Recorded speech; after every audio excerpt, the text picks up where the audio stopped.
안녕하십니까 여러분, 머니케어 뉴스 케어맨입니다. 오늘 나온 리포트 중에서 좀 눈에 띄는 종목들이 두 가지가 있었습니다. CJ 대한통을 하고요. 현대그린푸드에 대한 내용이 좀 있었는데, 현대그린푸드에 대한 내용은 이미 사전에 한번 여러분들하고 공유를 좀 했었지 않겠습니까? 그런데 내용이 상당히 좋긴 해요. 올해 EPS가 지난해 대비해서 100% 정도 올라가는 그런 내용이라서 실질적으로 시장에서는 지난해 평균가도 한 10,000원, 11,000원 뭐 이 정도 수준이었는데, 글쎄요, 올해 같은 경우도 그 녀석이 지금 EPS 상태로 보면 또 애널리스트 목표가로 보면 25,000원 뭐 이렇게 나오고 있습니다. IBK에서 상당히 많이 관심을 가지고 있는데 여러분들도 한번 체크 한번 해보시면 좋을 것 같아요. 적어도 일정 부분만큼은 주가가 상승한 여력은 좀 있지 않을까라고 생각을 하고 있습니다.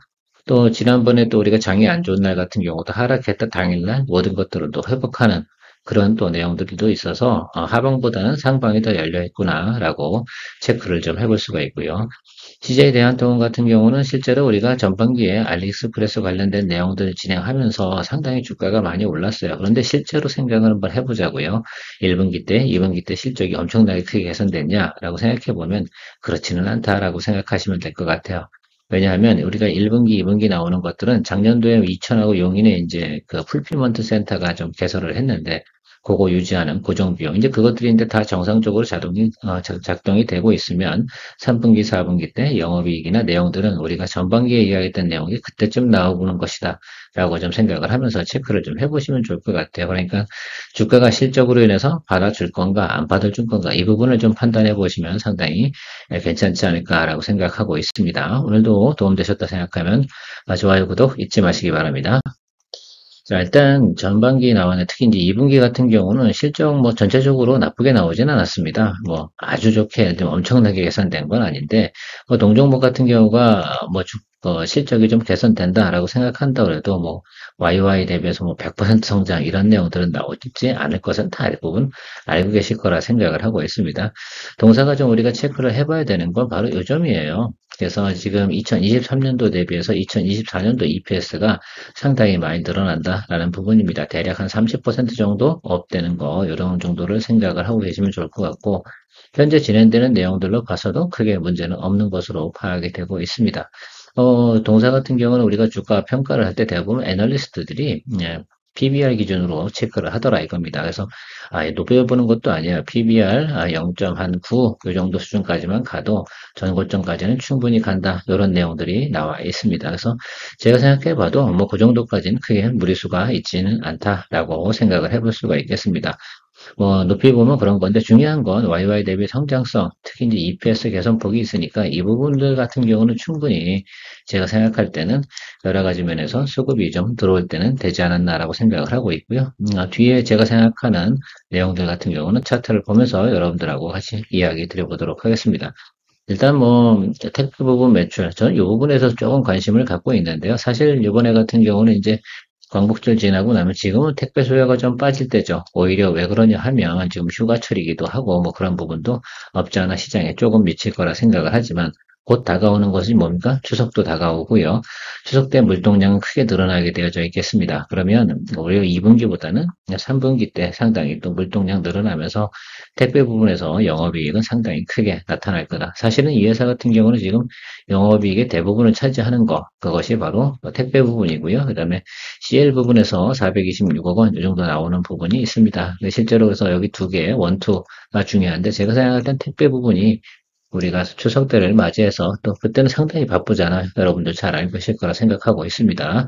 그래서 그런 것들 좀 연동해서 생각해 보고 가이던스 좋으니까 조금 투자 포인트, 또 최근에 보면 주가도 조정을 받아서 나름 자리 잡고 지금 우상방으로 좀 전환하는 모습을 보이고 있는 것도 제가 생각할 때는 괜찮은 생각이 포인트가 되지 않나라고 보고 있습니다.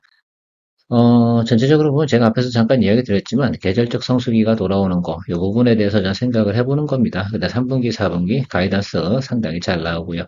이런 내용들은 지금 뭐 미래에셋도 그렇고 제가 볼 때는 기타 회사들 같은 경우도 애널리스트들이 상당히 좀 긍정적으로 보고 있는 포인트고요. 또 하나 제가 생각하는 것들은 기존에 이제 우리가 평균 매수 단가가 있지 않겠습니까? 오래 뜬 부분이 있어요. 그러니까 올해 이제 10만 원에서 막 고점 찍고 올라가는 그 과정 속에서 평균 가격이 얼마나 되나 계산해 보면 12만 원대 초반이더라라는 것들이 결론이 나오고 있습니다. 그 부분이 상당히 좀 매력적이지 않나 현재 주가 대비해서 그 지난해 이야기를 먼저 좀 드려보면 어떨까라는 생각을 하고 있어요. 뭐 영업이익 부분에서 지난해도 어때요? 3분기, 4분기가 상당히 좋죠. 물동량이니까 하반기 때 훨씬 더 많이 증가한다라는 것들을 우리가 충분히 예상해 볼 수가 있겠습니다. 이 부분은 뭐 우리나라가 전통적으로 이 부분에는 이렇게 움직이는 패턴을 좀 가지고 있는 것을 생각해 보실 수가 있고요.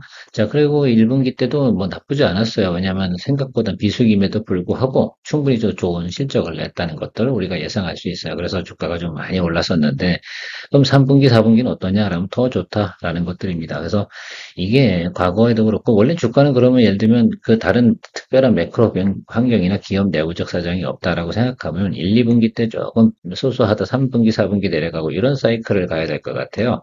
자, 그래서 여기 이 부분이 이제 3분기, 4분기 가는 과정들, 이런 과정들이라고 좀 생각해 보면 예상을 좀 해볼 수가 있지 않나라고 생각하고, 제일 중요한 건 그런 것 같아요. YY 대비해서 EPS 성장률 30%예요. 그러니까 동사에 예를 들면 평균 주가는 얼마였을까? 그런 것들을 한번 고려해 보고, 업사이드는 얼마나 나올까라는 부분들을 아주 단순한 산수로만 좀 생각해 봐도 되지 않나라는 부분을 체크해 볼 수가 있겠습니다. 그래서 제가 볼 땐 13만 원 정도는 충분히 갈 수 있는 여력은 가지고 있는 내용이다라고 보겠습니다. 제 생각이고요. 여러분들 생각해보면 지금 저희가 주로 생각하는 건 기관이 보유한 물량들 어느 정도 외국인은 또 어느 정도의 평균적으로 가지고 있나 직전 6개월 동안 체크를 좀 해봤습니다. 대부분 12만 원대 중후반 이쪽에 보유하고 있습니다. 그러니까 기업 내용이 나쁘지 않으니까 뭐 매물이 예를 들어서 팡팡 터져 나올 만한 내용은 없지 않나 이렇게 저는 개인적으로 보고 있어서 저도 지금 투자 포인트를 열심히 좀 잡고 있습니다. 차트 보면서 좀 이야기 한번 드려보면 저는 뭐 이런 생각을 해보는 거죠. 전체적인 평균이 여기에 몰려 있지 않겠습니까? 지금 매물이 다 여기 있는 거죠. 그렇죠? 기관이나 외국인도 다 여기 들고 있겠습니다. 그래서 지금 전체적으로 보면 우리가 5월달 이후로 매크로 악화되면서 계속해서 하락을 했습니다. 그런데 222등 평수 아래로 내려왔다는 것들도 제가 포인트고요. 이 아랫단에서는 충분히 제 생각에는 평균 매수단가 조절해 주는 것도 나쁜 부분은 아니지 않나라고 저는 생각을 하고 있어요. 그래서 지금 여러분들 생각할 때는 10만 원 정도의 매수를 한다라고 생각해 보면 나는 괜찮다라고 저는 개인적으로 생각을 하고 있습니다. 그래서 요 정도, 지금 요 일단까지. 그래도 10에서 12만 5천 원 그러면 우리가 한 대략 보면 한 25 정도 보이잖아요. 이 빈 공간을 한번 우리가 공략해 보는 쪽으로 고려해 보면 어떨까라는 것들입니다. 그리고 지금 같은 경우 어때요? 사실 연휴가 있지 않겠습니까? 지금 15, 16, 17, 뭐 18 이렇게 해서 그때 구간에서 제가 볼 땐 조금 눌림이 들어올 가능성이 상당히 있지 않나 이렇게 보고 있어요. 그러니까 오늘은 아니지만 주 후반으로 갈 때 분명히 지금 이등평균 크로스가 좀 나왔고요. 좀 양봉이 나오면서 지금 최근에 보면 한 일주일 동안 계속 주가가 상승을 했음을 알 수가 있습니다. 그리고 사실은 8월 5일 날 내용을 좀 상당히 중요하게 생각을 하고 있는데 8월 5일 날 내용도 보니까 크게 문제가 발생되지 않았었던 점을 좀 생각해 볼 수가 있겠어요. 물론 당일날 주가의 움직임 폭은 그래도 컸습니다만 다른 것들에 대비해서는 상당히 양호했음을 또 우리가 체크해 볼 수가 있는데 제가 보는 포커스는 그래서 이 정도 수준에서 우리가 충분히 여기 있는 중위값이 한 제가 볼 땐 9만 원대 후반 이 정도 되고 있습니다. 아주 뭐 잘 잡아서 9만 원대 후반까지 잡는다고 하면 나는 뭐 괜찮지 않나라고 생각해요. 그리고 뭐 PBR이 뭐 1도 안 되는 쪽이니까요. 그래서 보통 애널리스트 나온 거 0.89, 뭐 해서 그 이하에서 잡아서 0.89 고점에서 좀 정리하고. 근데 0.89짜리가 여기거든요. 그러니까 지금 현재 그러니까 PBR 같은 경우는 상당히 낮은 구간에 있다라고 생각해 볼 수가 있겠습니다.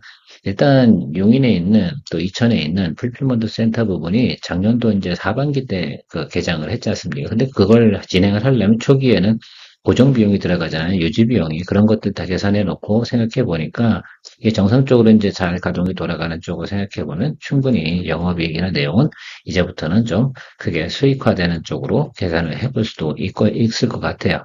정고점까지 뭐 보자 이런 얘기를 드리는 건 아니니까 저는 개인적으로 이쪽 부분을 보지 않습니다. 지금은 오로지 뭐니까 빈 공간을 좀 우리가 채우는 쪽으로 우리가 생각을 해보는 거죠. 당연히 뭐 이동평균 코스가 이렇게 나와서 아마 여기 122 이동평균선 있지 않습니까? 이 윗단으로 한번 들어오는 구간이 나오면서 턴어라운드 하겠죠. 이렇게. 그래서 아래쪽에 나와 있는 구간이 있으니까 그 부분까지만 좀 생각해 주시면 좋을 것 같아요. 지금 그러니까 지금 122평이 여기 아래쪽에서요. 이렇게 눌리고 있거든요. 여기. 이렇게 만나는 자리, 요 구간 자리가 아마 요 낮은 자리 여기 어딘가 나타나지 않을까 생각을 하고 있어요. 거기부터 변곡점이라고 생각을 하는데 8월 5일 날의 상황으로 봐서 생각을 해보니까 하방은 상당히 어떻게 돼요? 경직도가 높구나라고 생각하는 것들입니다. 그 점만 좀 생각해 보면 이제는 하방보다는 상방 여력이 훨씬 더 높다라고 해석을 하는 쪽으로 저는 결론을 내서 요거는 이제 주 후반 정도, 그러니까 사실은 15일이 아니고 16일쯤 되겠죠. 16일 정도쯤에서 저는 한번 공략을 해볼 생각을 좀 가지고 있는데 여러분도 한번 잘 고민해 보시기 바랍니다. 오늘도 도움되셨다 생각하면 좋아요, 구독 잊지 마시기 바랍니다. 좋은 하루 되십시오. 케어맨이었습니다.